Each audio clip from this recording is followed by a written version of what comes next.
Campbell Playhouse. Orson Welles, producer.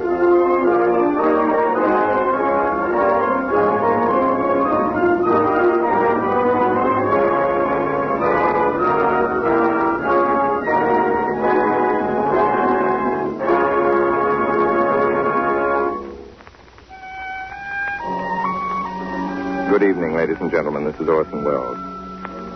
The late William Archer was as formidable a gentleman as you would wish to meet. From 1884 to 1923, he wrote dramatic criticism for almost every important paper in England. And almost every American and English playwright at one time or another winced beneath his pen lashings. Then later in life, he developed a secret passion, a disgraceful passion for a dramatic critic. He wanted to write a play. Mr. Archer was a very thorough old gentleman. The first thing he did was to write a book in which he explained exactly and in great detail how plays should be written. It became a classic. No young playwright since then would dream of writing a play without carefully consulting and following the rules and dictates laid down by Mr. William Archer. No young playwright, that is, except Mr. William Archer, who at the age of 63 sat down and wrote a play in which he took care to break every single one of the rules that he'd set down in his manual. It was called The Rajah of Rook. Changed to The Green Goddess. Opened on December 27, 1920 at the Walnut Street Theater in Philadelphia with Mr. George Arliss in the leading part, and was an immediate and overwhelming success. Ladies and gentlemen, it only remains for me to tell you that our guest tonight is the star of such fine motion pictures as The 39 Steps, The General Dies at Dawn, The Prisoner of Zenda, and the new Paramount picture Cafe Society, the beautiful and talented Madeleine Carroll. And now for Miss Madeleine Carroll, Mr. Orson Welles, and The Green Goddess.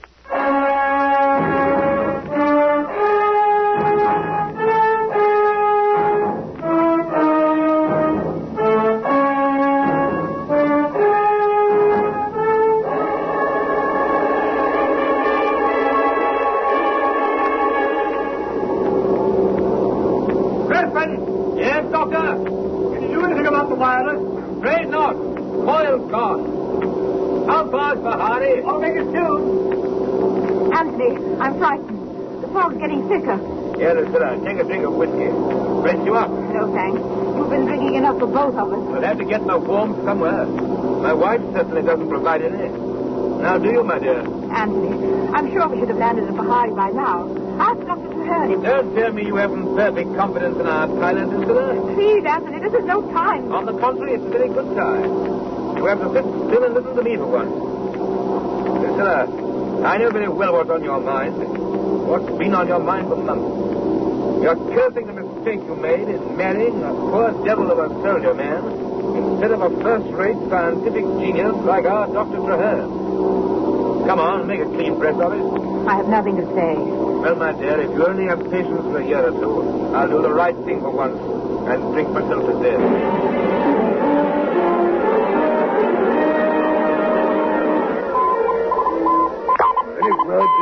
No use, Captain. The air is dead.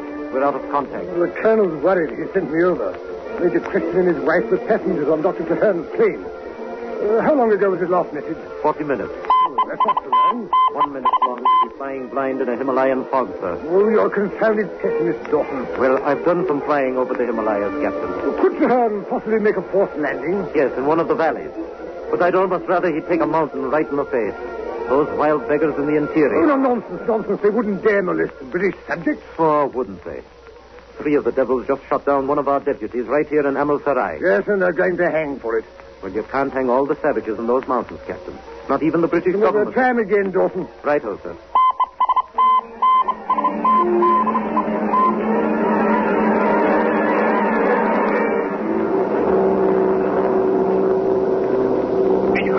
Yes, what is it, Traherne? I'm afraid the fog's thrown us off our course. We're running short of petrol. I've got to make a landing. There's nothing but mountains all around. Have to take a chance with the valley. I'm trying to get under the fog. Looks like a peak straight ahead. I see it. I'll nose down to the right. There's a hole in the fog. Anthony, your glasses. Quick, on my side. Good. I see a green patch. Right below it. Careful as you dive. Steady. I'll bank. If the petrol holds out, there's a clearing in the woods. Castle or something. I see it. About 1,000 feet and a little to the left. No use. Petrol's gone. I'll take the castle. Maybe the door of Mrs. You press inside. Open it. Hold tight, everybody. Here we go.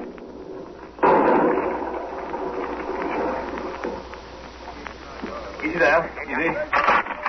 Take it easy, everyone. Are you hurt? No, I'm all right. How about it, Traherne? No use. Fella's smashed. You have to depend on the natives. Perhaps we could get word to that palace we saw up on the hill. Well, the natives did that for us, Lucilla. Listen. Keeping at a safe distance. They're scared of it. No wonder the way we landed. I wonder what sort of place we struck. Look over there, right above us. That statue. By Jove. What a creature. Awful, isn't she? 1, 2, 3, 4, 6 arms. What a horrible color. Some goddess they worship. Kali, I shouldn't wonder. Well, let's have a close look at the lady. Anthony, they don't want you near the statue. The devil's what they want. Nature, I wouldn't anger them. Think of your wife. I'm quite able to take care of myself and my wife, too, Dr. Traherne. Please, Anthony, we've got to show them we're friendly. Try talking to them in Hindustani. Hello.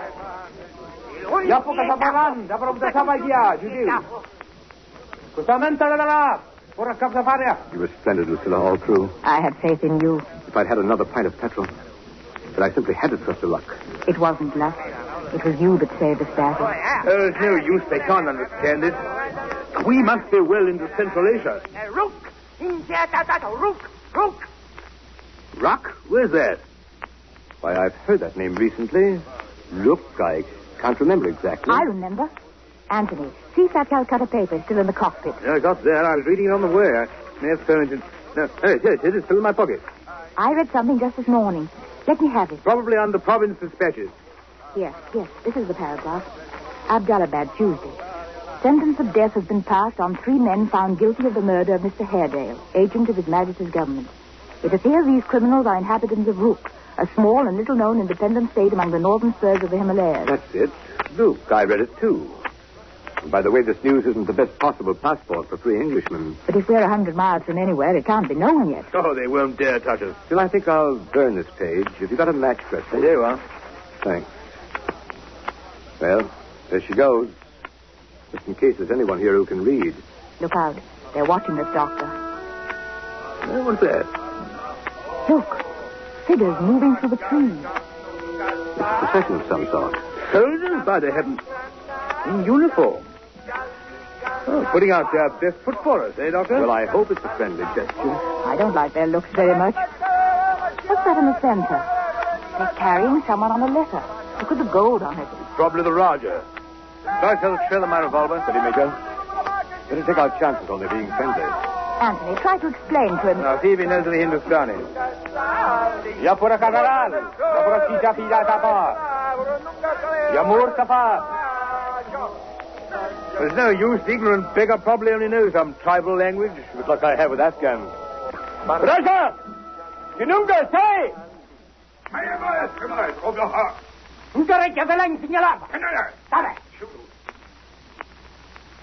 I bid you welcome to my humble kingdom. Oh, your Highness speaks English. Then I can apologize for our landing uninvited in your territory. Uninvited, but I assure you, not unwelcome. Where we are given to understand that this is the state of Rook. To the kingdom of Rook, Major. Major, if I rightly read the symbols of military rank on your cuff. Major Crespi. Permit me to introduce my wife. I am delighted, madame, to welcome you to my secluded dominions. You are the first lady of your nation I have had the honor of receiving. Your Highness is very kind. And this is Dr. Basil Traherne, whose aeroplane, or what's left of it, you see. Dr. Traherne. The Canadian Dr. Traherne, whose name I have so often seen in the newspaper. The pasteur of malaria. Well, the newspapers make too much of my work. Very incomplete. But you're an aviator as well. Only an amateur. I presume it is some misadventure, most fortunate misadventure for me that has carried you so far into the wilds of the Himalayas. Yes, we got lost in the clouds. Pity. On our way to Bahari from Amil Sarai. Major Crespin is stationed there. I offered to take them in my plane. I'm afraid it was a rash suggestion. Madame is a sportswoman, then. Oh, I've been up many times. Yes, many times. Well, you've made a sensation here, I can assure you. My people have never seen an aeroplane. They are not... Sure, simple souls. Whether you are gods or demons. But the fact of your having descended in the precincts of a temple of our local goddess, allow me to introduce you to her, is considered highly significant. Is your machine past repair, Dr. Traherne? Utterly, I'm afraid. Let us look at it. I guess. Propeller smashed. Planes crumpled up. Undercarriage wreck? I'm afraid we can't offer to repair the damage for you. I'm afraid not, sir. A wonderful machine. Yes. Europe has something to boast of. I wonder what the priest here thinks of it. He says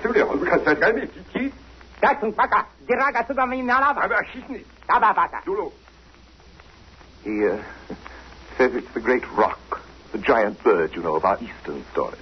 And he declares that he plainly saw his goddess hovering over you as you descended and guiding you towards her temple. Hope so. We shall find no difficulty in obtaining transport back to India. To civilization, you were going to say. Why hesitate, my dear sir? We know very well that we are barbarians. We are quite reconciled to the fact. We have had some 5,000 years to accustom ourselves to it. This sword is a barbarous weapon compared with your revolver, but it was worn by my ancestors when yours were daubing themselves blue and picking up a precarious livelihood in the woods. But Madame is standing all this time. Watkins! Your Highness? Watkins, what are you thinking of? Some cushions, a litter for Madame, and mountain chairs for gentlemen. They'll be here in a few minutes. And then I hope you will accept the hospitality of my poor house. I'm afraid we're giving you a great deal of trouble, Your Highness. A great deal of pleasure, Madame. I hope, sir, there will be no difficulty about obtaining transport back to India. Time enough to talk of that, Major. When you have rested and recuperated after your adventure, you will do me the honor of dining with me this evening, I trust. Your Highness, we've nothing to wear but what we're in. Oh, I think we can put that all right. Watkins. Your Highness? You are in the confidence of our mistress of the robes. How does our wardrobe stand? Fresh consignments of Paris models come in only last week, Your Highness. Good. Then I hope, Madame, that you may find among them some rag that you will deign to wear. Paris models, Your Highness? And you talk of being uncivilized. We do what we can, Madame. I sometimes have the pleasure of entertaining European ladies, though not hitherto English women, in my solitudes, and I like to mitigate the terrors of exile for them. And then, as for civilization, you know, I always have at my elbow one of its most finished products, Watkins. Your Highness. You will recognize in Watkins, gentlemen, another representative of the ruling race. I assure you he rules me with an iron hand, not always in a velvet glove. Hey, Watkins. Your Highness, we'll have your little joke. Yes. He's my Prime Minister and all my cabinet, but more particularly my Lord Chamberlain. No one can touch him at mixing a cocktail or making a salad. My entire household trembles at his nod. Even my chef quails before him. Nothing comes amiss to him, for he is like myself, a man without prejudices. I have sometimes thought of instituting a peerage in order that I might raise Watkins to it, but I mustn't let my admiration for British institutions carry me too far, must I? Here comes the litter. Permit me, madam, to hand you to your Vatican. Thank you, Your Highness. I see you have a newspaper, madame. A recent paper is such a rarity. You must allow me to glance at it. Of course. The telegraph news is gone. What a pity. In my seclusion, I hunger for tidings from the civilized world. Well, I'm sorry, Your Highness. I tore out that column. Well, I know your motive, Dr. Traherne, and I appreciate it. You destroyed it out of consideration for my feelings, wishing to spare me a painful piece of intelligence.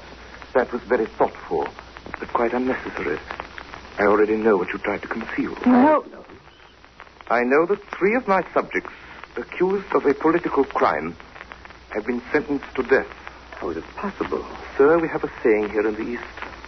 Good news travels on the back of a tortoise, but bad news flies with the eagle.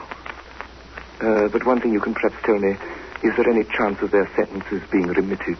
I'm afraid not, Your Highness. Remitted? I should rather say not. It was a cold-blooded, unprovoked murder. Unprovoked, you think? Well, I won't argue the point. The execution is to be... I think tomorrow or the day after. Tomorrow or the day after, yes. Forgive me, madame, I've kept you waiting. We'll proceed at once. Your Highness seems so interested. Does Your Highness know anything of these men? Know them? Oh, yes. Yes, Doctor, I do know them. They are my brothers.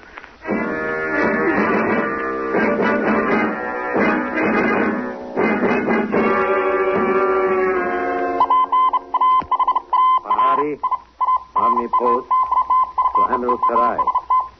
Your message received. No sign plane you describe.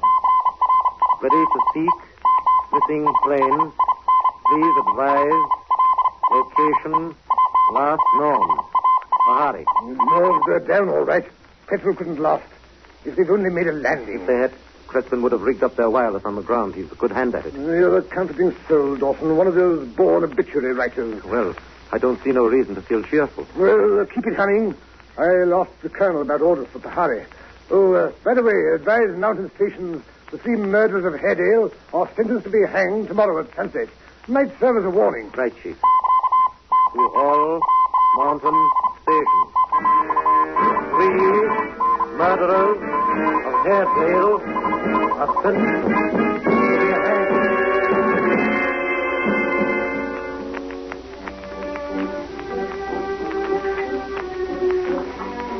Excellent dinner, Roger. I don't know how you manage a gourmet feast in this savage country. Major, you English feel civilization is your peculiar possession. Oh, my husband didn't mean that, Your Highness. Naturally, we didn't expect such splendor in your mountain kingdom. Thank you, madame. My humble castle is indeed splendid if it pleases you. But I must really refurnish this salon one day. My ancestors had no notion of comfort. They had considerable notion of a view, I should say, when they built this loggia. I never felt closer to the stars. My dear doctor, is that a premonition or an observation? But Dr. Traherne is quite an astronomer. Oh, well, not exactly an astronomer. I can pick out a few constellations, that's all. For my part, I look at the stars as little as possible. Today I was guilty of a little showing off when I met you with fanfare and troops. Think of the Maharaja up yonder, who night after night whistles up his glittering legions, as much as to say, see what a devil of a fellow I am. I think it's quite in good taste. I'm afraid you're jealous, Roger. You don't like having to play second fiddle to a still more absolute ruler than yourself. Yes, perhaps you're right, madame. Perhaps it's partly that. But there's something much more to it. I can't help resenting. Let me recommend the brandy, Major. I think you'll find it excellent. It is indeed. What is it you resent, Your Highness? The respect paid to mere size. To the immensity, as they call it, of the universe. Are we to worship a god because he's big? But if you resent his bigness, what do you say to his littleness?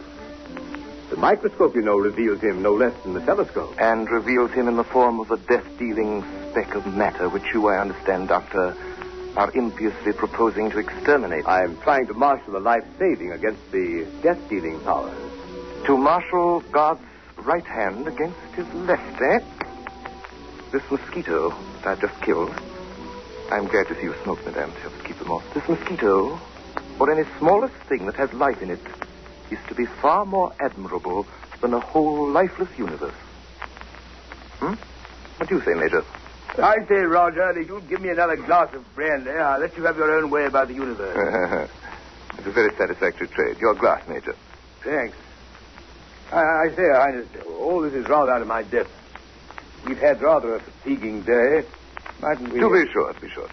We are now going to committee upon your position here. Do please, sir. I'm afraid you may find it rather disagreeable. Communication's bad, eh? We have a difficult journey before us. Mm-hmm. A long journey, monsieur.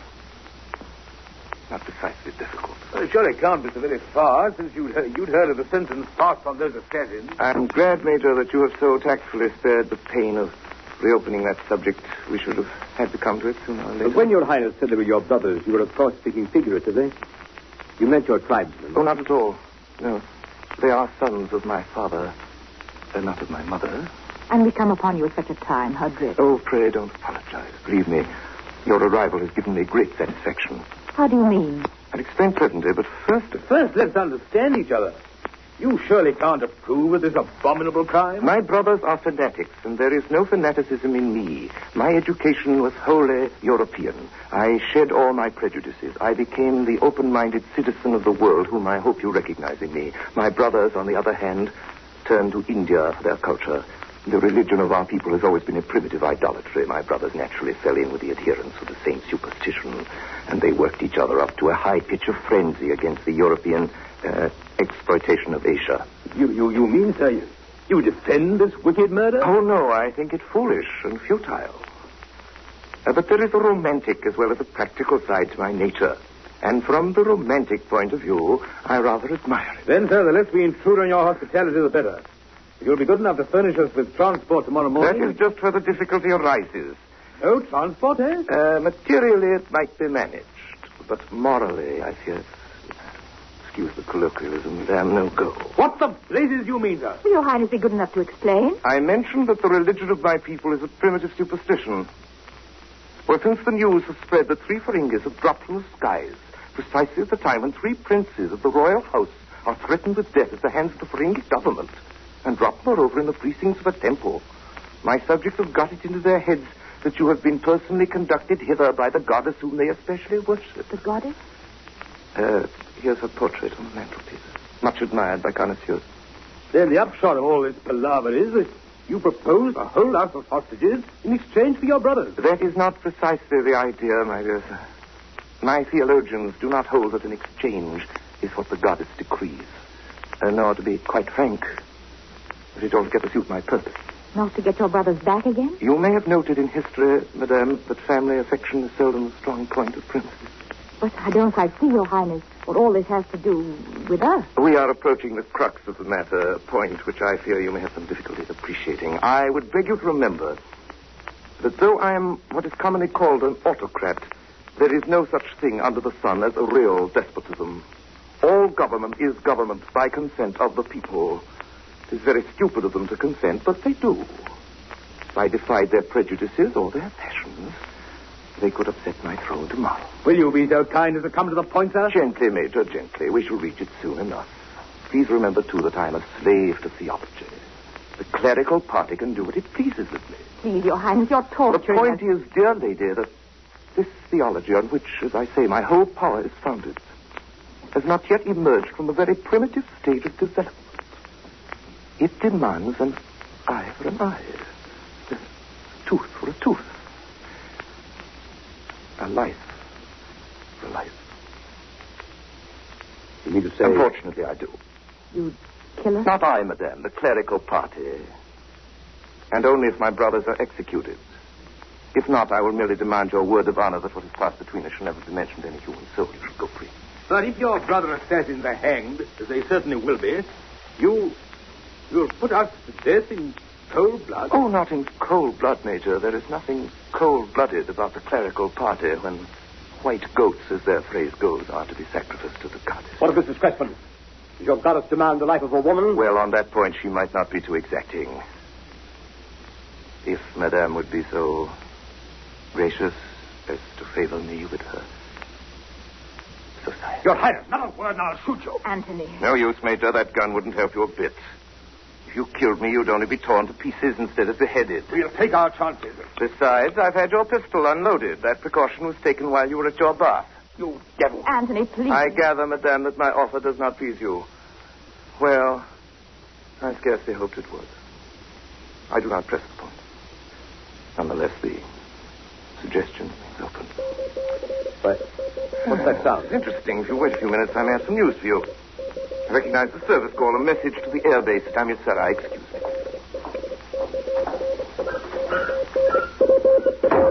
Well, Watkins? It's the army post, Pahari, Your What do Highness. they say? Just a moment, Highness. Pahari, army post, to Emil Sarai. No sign, plane, you describe.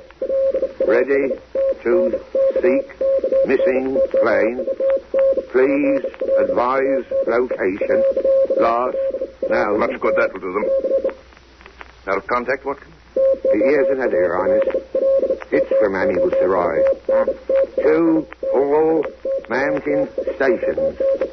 3 murderers of Airedale sentenced to be hanged tomorrow at sunset. Turn it off. That's all I need to know. Yes, Your Highness. I find your friends are very interested in your whereabouts. What's that? Amil Sarai is transmitting messages to Pahari and Pahari to Amil Sarai. How'd you know?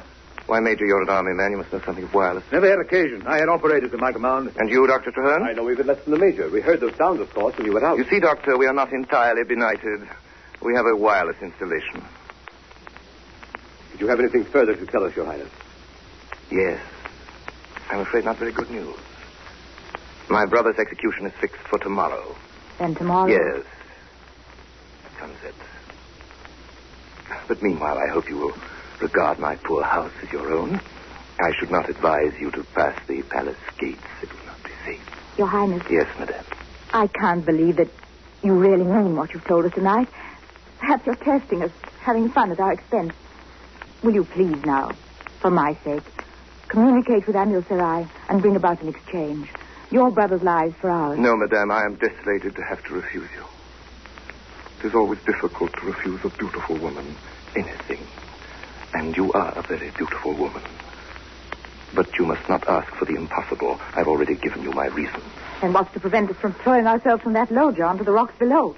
From cheating your goddess? Nothing, dear lady, except that clinging to the known and shrinking from the unknown that all of us feel. Besides, you cannot read my mind. As you suggested a moment ago, I may only be playing a little joke on you. You have observed that I have a sense of humor. I'm afraid I've been talking a great deal. Madame, my servant will take you to your room. Ja. See, Thomas. You will see that Madame has everything she needs for her comfort. Baka. And may I hope that you will rest well in my humble abode. Good night, Anthony. Basil. Good night, my dear. Night, Lucilla. If there is anything, Madame, that is not entirely to your liking, I trust you will not hesitate to make your wishes known. Good night, Madame. And now, gentlemen, tomorrow we have all day. Shall we start it with a game of billiards?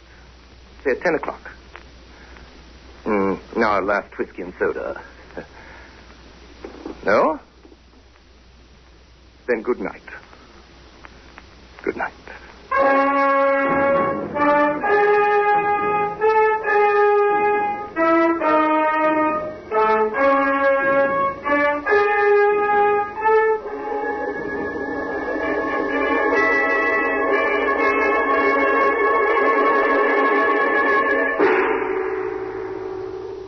You are listening to the Campbell Playhouse presentation of The Green Goddess, starring Madeline Carroll and Orson Welles.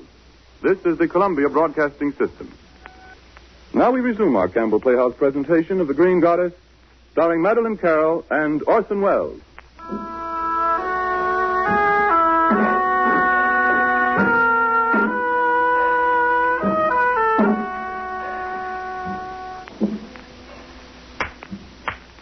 Good shot, Major. I see billiards is another of your many attainments. I missed that one. Too bad. Let's try my luck. It's an easy one. I'll try the 3-cushion shot now. Pretty good, Roger. Thank you, Doctor. Roger, joke's a joke. This cat and mouse business is getting on my nerves. Have another drink, Major. Play the spot ball. Chalk that up, Major, please. I wonder if I can cannon off the fight now.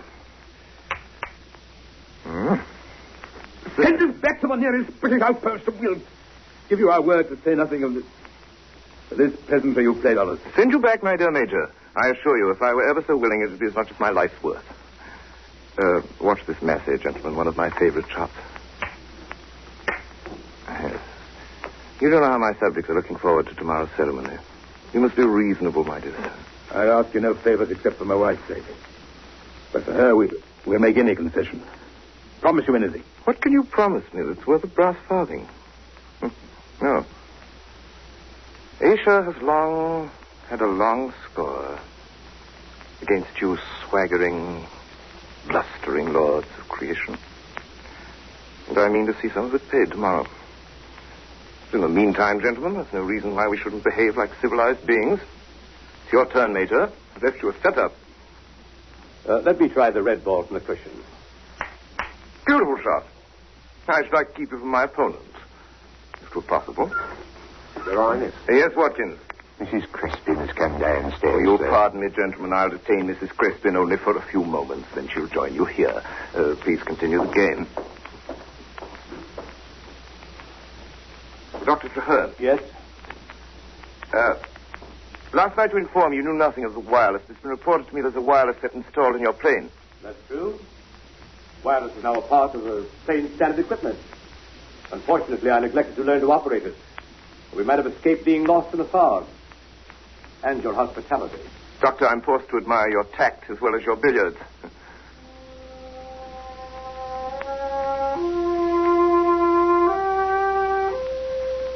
Good morning, Mrs. Crispin. Would you please sit down? I thought my husband was here. He's in the next room playing billiards with the doctor. I trust that you slept well. More or less. More rather than less, if one may judge by your looks. Does it matter? What can matter more than the looks of a beautiful woman? If you'll excuse me, I'll join my husband. Oh, pray spare me a few moments. I want to speak to you seriously. Well, I'm listening. You're very curt, Mrs. Crispin. I'm afraid you bear me malice. You hold me responsible for the doubtless trying situation in which you find yourself. Who else is responsible? Who? Why, chance, fate, the gods, providence. Did I bring you here? Did I conjure up the fog? When you once set foot upon the goddess's precinct, it was utterly out of my power to save you. At any rate, the men of your party. If I raised a finger to thwart the goddess, it would be the end of my rule. That's my life. What you really mean, Raja, is that you don't dare risk it. You haven't the courage. You take a mean advantage, madame. You abuse the privilege of your sex in order to taunt me with cowardice. Let us say, then, that you haven't the will to save us. Reflect one moment, madame. Why should I have the will at the risk of all I possess to save Major Crispin and Dr. Traherne? Major Crispin is your husband. Does that recommend him to me? Forgive me if I venture to guess that it doesn't greatly recommend him to you. He is an only too typical specimen of the breed I detest. Pig-headed, bull-necked, blustering, overbearing. Dr. Traherne is agreeable enough. I dare say a man of genius. If you kill him, if you cut short his work, you kill millions of your own race whom he would have saved. I don't know that I care very much about the millions you speak of. Life is a weed that grows again as fast as death mows it down. At all events, he is an Englishman, a Feringhi, and I may add, without indiscretion, that the interest you've taken him, the merest friendly interest, I'm sure, does not endear him to me. One is, after all, a man, and the favor shown to another man by a beautiful woman. Madame, think over my suggestion of last night. I do not talk to you of romantic love. I respect you too much to think you accessible to silly sentiment. But such as it is, I ask you to share my kingdom as its queen. Your son, if you bore me one, should be the prince of princes. You have the courage to die. Dear lady, why not have the courage to live? I feel sure, madame, you might find life with me quite interesting. If you've finished, Prince, please allow me to be with my husband and my friend for what time we have left. As you wish, madame. But the privilege of changing your mind is open to the last. Allow me.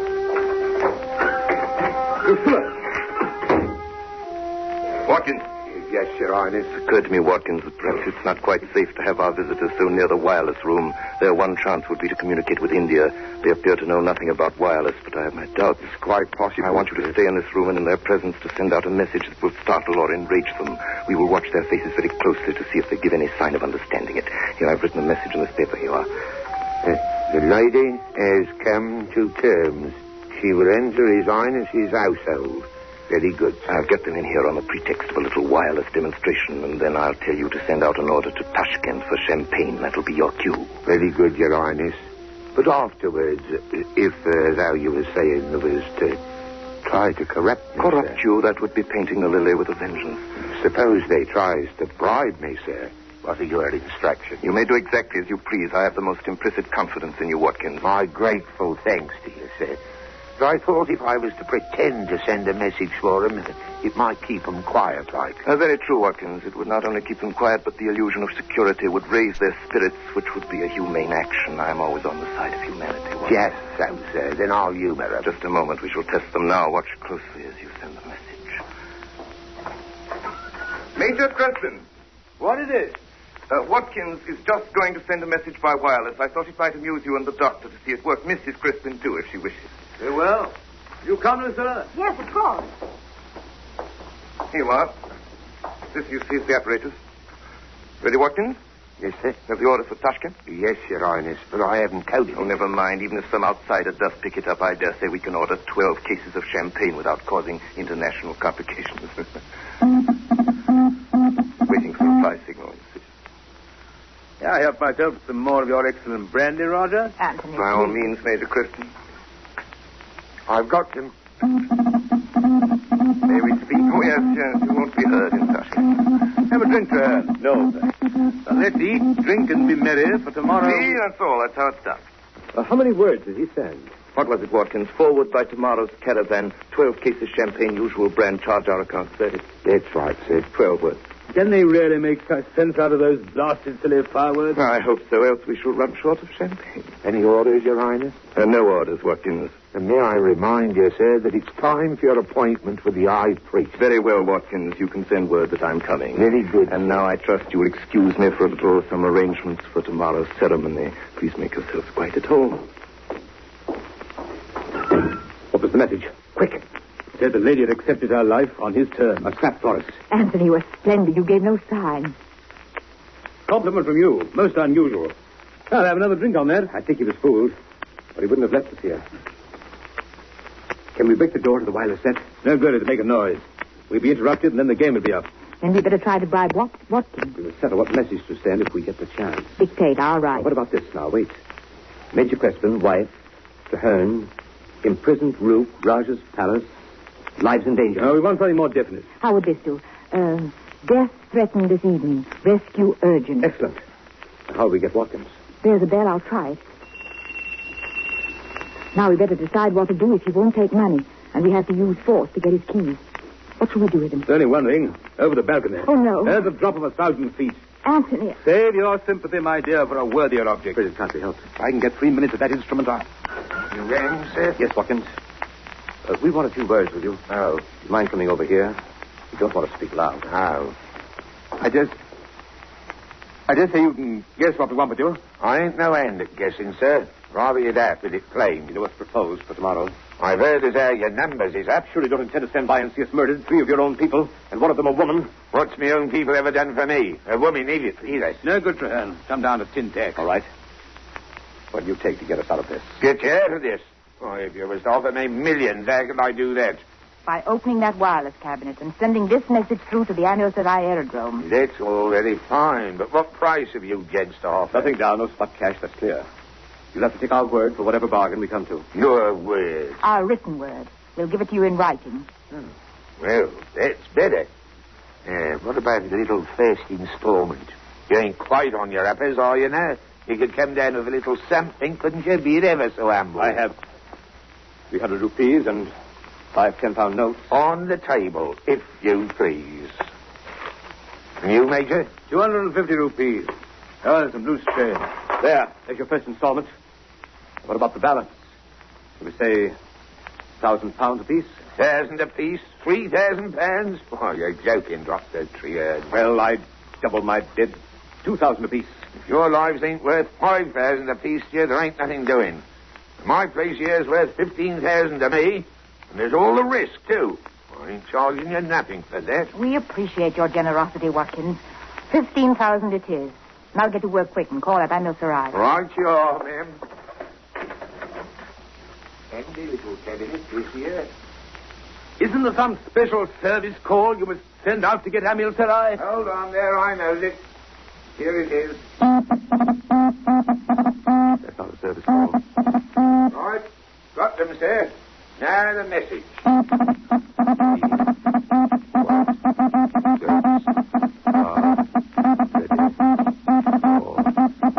on, Traherne. That's it. Take him this way, over to the balcony. Put him up. Hurry up. Put him along to the balcony. Now, over with him.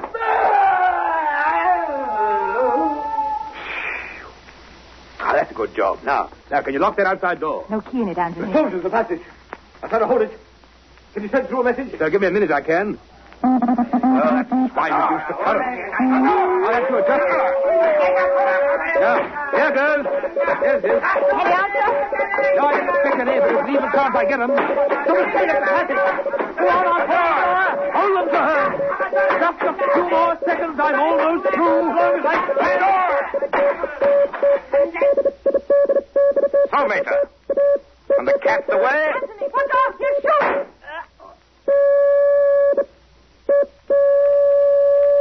Did you get that message through? Anthony! Did you? Wouldn't you like to know? Anthony!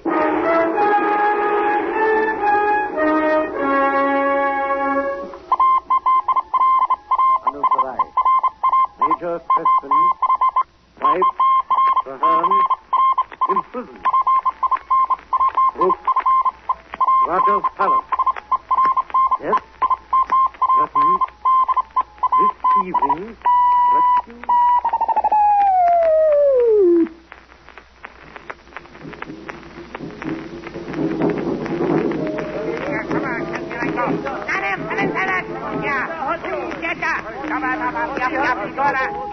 I apologize, madame, for this unseemly display. The fanaticism of my people is beyond my control, I assure you. What is it? What are they doing?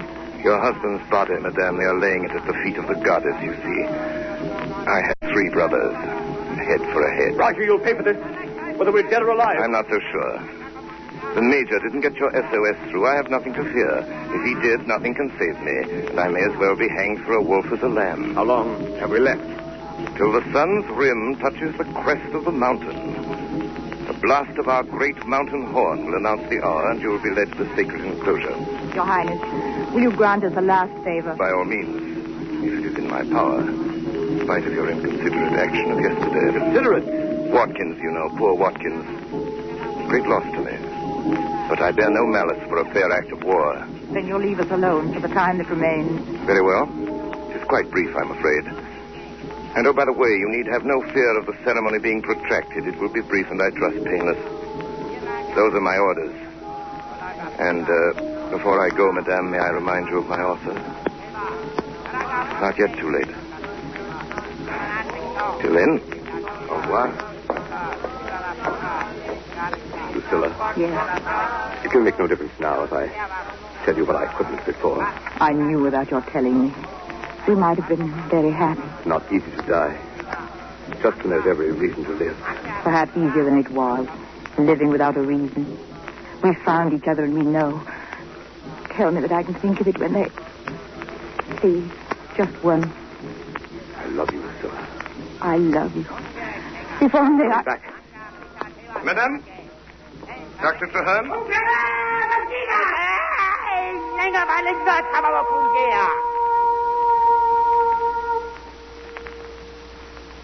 I regret to intrude, but the time of the ceremony has unfortunately come. I am ready. Pity, madame. The last time, must I do violence to my feelings by including you in the approaching ceremony? There is still time. Will you stop tormenting this lady? Remember my power, madame. If I may not take you back to my palace as my queen, I can send you back as my slave. Have you nothing to say? Nothing. I repeat my offer. Devil, I'll kill you up. You...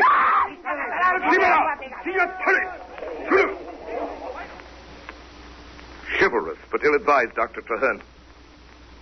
I regret it, and so will you. I am, for the moment, not a king, but a priest, and must observe a certain dignity. Ridiculous, isn't it?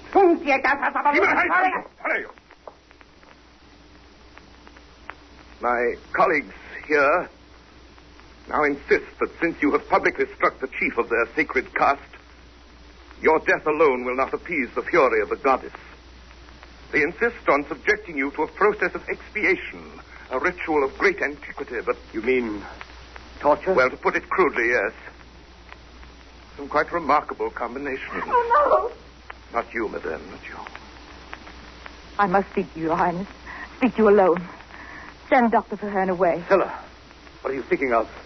Lucilla! I beg of you, Roger, I beg of you. 1 minute, no more. Very well. Lucilla! Lucilla!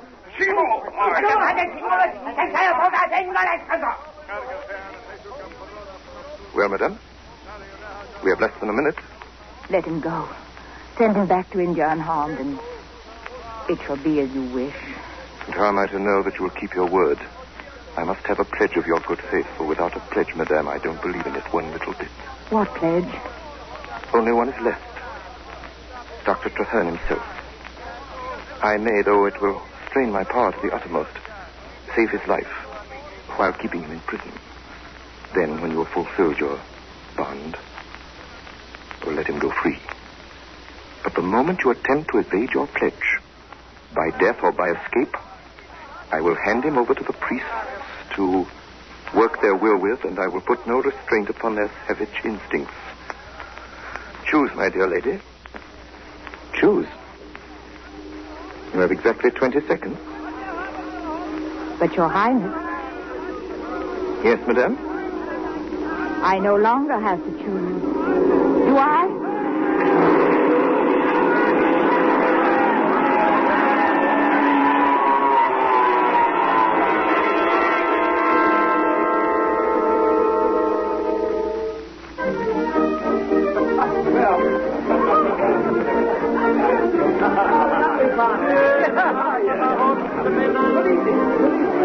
Duchess von Ferrelstein, Dr. and Mrs. Basil Traherne, the Grand Duke Dmitri of Croatia, Madame Lafitte de Belfort, His Highness the Rajah of Rook, Sir Alfred. It was good of you to come, Your Highness. May I present you to Lady Beatrice Tinsdale? How do you do? And Lord Tinsdale, Your Highness. How do you do? A pleasure, my lord. May I present Mrs. Traherne, the Rajah of Rook? I believe we've met before. Yes. Your Highness and I have met before. Under somewhat different circumstances, were they not, Mrs. Creston? Oh, excuse me, how silly I am, Mrs. Traherne. For the moment, I had almost forgotten the Major's heroic end. You should have every reason to remember it, Rajah. I see you persist in regarding me as a murderer. What a pity, madame, your husband killed my faithful servant. His own death at my hands was a fair act of war. His Majesty's government didn't view it in that light. No. The English government has difficulty in taking an unprejudiced view about such matters. For that reason, you now see me, madame, swelling the ranks of the kings in exile. But I find retirement has its compensations. For instance, the clerical party of Rook. No longer bothered with them. Mrs. Traherne, for the sake of old times, may I have the pleasure of this walk? You must excuse me, Your Highness. Well, then perhaps you and your husband will do me the honor of paying me a visit in my villa at Monte Carlo. It is less picturesque than my castle in Rook, but you will find it more comfortable, and I assure you a great deal less hazardous. I think I prefer not to impose upon your hospitality again. Now, will you excuse me? Here is my husband. Oh, Dr. Traherne. Your Highness. How do you do, dear doctor? Your wife and I were just having a most charming conversation. Quite like old times. Just between us men, Dr. Traherne, it was really a blessing that things turned out as they did, don't you think? You and Mrs. Traherne appear to be exceedingly happy. And I can't help but conclude that perhaps in some small way I have contributed to your happiness. And for my part, had she remained in Rook, I am now of the opinion she would have turned out to be a confounded nuisance anyway.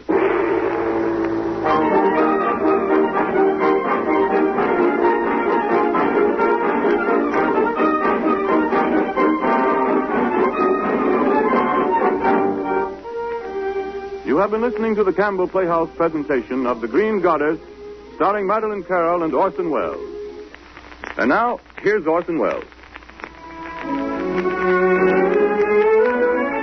Ladies and gentlemen, I think you'll agree with me that when Mr. Archer set out to write a melodrama, he wrote a melodrama.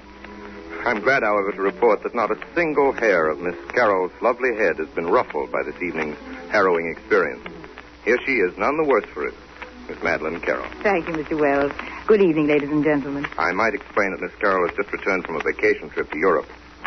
Miss Carroll, on behalf of these United States of America, may I say how pleased we all are to have you back. Not nearly so pleased as I am to be here tonight, especially since I can now be the first to congratulate you on the great tribute that was paid you this week when you were voted the outstanding new radio star of the year in the Scripps Howard Radio Editors Poll. I was very sincerely delighted to hear it. You deserve it. Well, that's very nice of you, Miss Carroll. Of course, I'm very proud, and so is everybody else in the Campbell Playhouse. And we'd like to take this opportunity to thank all the editors in this country and in Canada who have paid us such a fine compliment, and to tell them that we shall continue to try and live up to the honor they've done us. I don't think there's any doubt of your doing that. Thanks again and good night.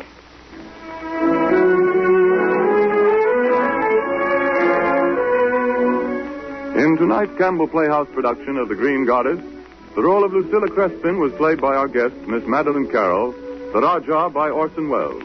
Robert Spate played Major Crespin, Ray Collins was Dr. Treherne. The part of Watkins was played by Eustace Wyatt, that of Dawson by Edgar Barrier. Alfred Shirley was Caldwell, and Maurice Ancram was the High Priest, the part which he played in the original production about 18 years ago. Music for the Campbell Playhouse tonight was composed and conducted by Bernard Herrmann. And now, Orson Welles, will you tell us something about next week's story?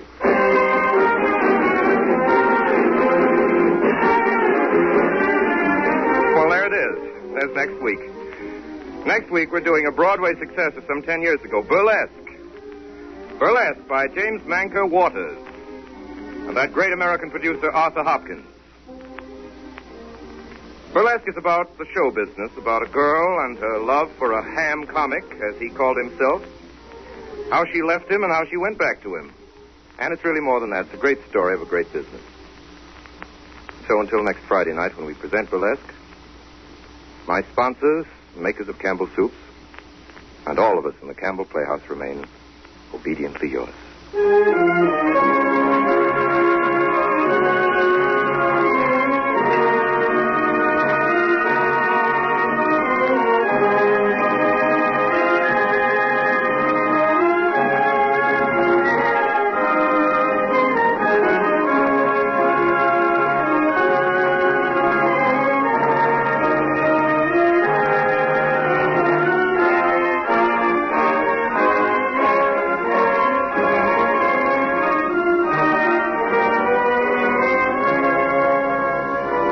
Be with us at the Campbell Playhouse next Friday evening to hear Burlesque. This is Ernest Chappell saying thank you and good night.